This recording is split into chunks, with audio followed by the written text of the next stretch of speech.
ไปดูข้างในกันอันนี้เป็นทางด้านที่อยู่ติดกับบ่อนะคะอันนี้บ่อน้ำแห้งแล้วโอ้ยบ่อน้ำแห้งแล้วก็จะมี2 บ่อนี่เขาก็จะปลูกต้นรัสเซียนะคะแล้วก็ยูคาลิปตัสไว้โอ้ยไหนละบ่อเนี่ยหรือว่ามีแค่นั้นละตรงไหนอีกอันนี้จะเป็นส่วนที่เป็นที่ดินเนาะดำเนินตรงที่เราเดินเนี่ยคือเป็นที่ดินด้วยนะนี้เราจะมาดูที่ด้านหลังนะคะทุกคนค่ะก็คือตอนนี้ไม่ใช่หน้าน้ำแล้ว อันนี้ก็จะเป็นร่องๆในแบบนี้ใช่ค่ะอันนี้ถนนค่อนข้างสูงเป็นถนนเรียบด้านหลังนะคะแล้วเดี๋ยวเราจะไปดูร่องน้ำกันแต่ว่าเรามาดูหน้านี้ก็ดีนะคะเพราะว่าทำให้เห็นพื้นดินเพราะว่าตอนแรกอะน้ำมันมีน้ำทั้งหมดเลยมองไม่เห็น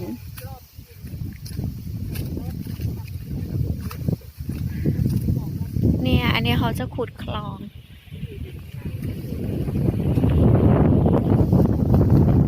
อุ้ยลมเย็นมาก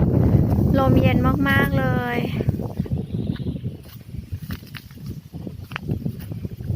นี่นะคะก็จะเป็นอีกบ่อนึงอยู่ตรงนี้อันนี้น้ำยังเยอะอยู่นี่ค่ะนี่นะคะทุกคนค่ะก็จะเป็นด้านหลังของแปลงที่ดินนะคะซึ่งเรามาหน้านี้นะคะจะดีมากๆเลยคือเราเห็นพื้นที่ดินทั้งหมดเลยนะคะก็คือไม่มีน้ำขังอยู่นะคะเดี๋ยวแบมจะพาไปดูในส่วนของด้านหน้ากันนะคะอันนี้ก็จะเป็นถนนแล้วก็ฝั่งนี้จะเป็นแปลงนาคนอื่นนะคะไม่เกี่ยวกับเราของเราก็คือตามแนวถนนตรงนี้นะคะ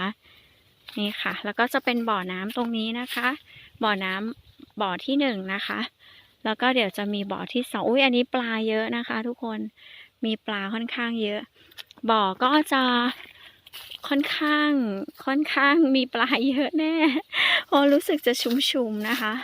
แล้วเขาก็จะปลูกต้นไม้เต็มเลยต้นยูคาต้นรัสเซียเดี๋ยวเราออกไปข้างนอกกันดีกว่า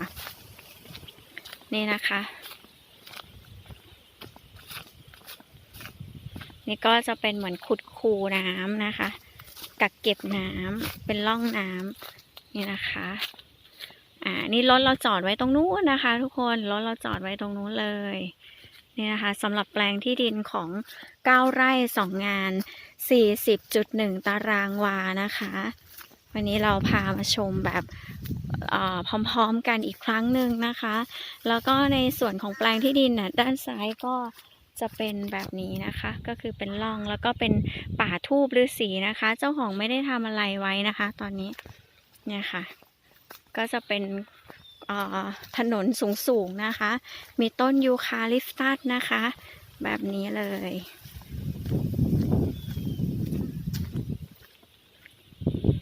แล้วแปลงนี้ก็คือจะอยู่ติดถนนสาธารณะล้อมรอบแปลงเลยนะคะคือถนนสาธารณะเนี่ยเขาจะระบุด้านหลังแล้วก็ด้านข้างซ้ายมือของแปลงที่ดินนะคะแต่ว่าในความเป็นจริงแล้วเนี่ยตรงถนนด้านหน้านู้นที่เราจอดรถไว้อะค่ะก็เป็นถนนที่ติดกับแปลงที่ดินเหมือนกันแต่ว่าในโฉนดเนี่ยเขาจะยังไม่ได้ระบุให้เป็นถนนสาธารณะเนื่องจากยังไม่ได้ทำให้ถูกต้องแบบ100%นะคะตรงนี้ก็จะเป็นบ่อน้ำเนี่ยนะคะแบบนี้ค่ะ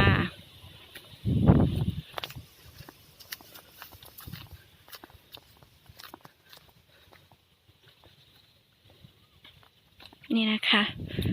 บ่อก็จะลึกประมาณนี้นะคะ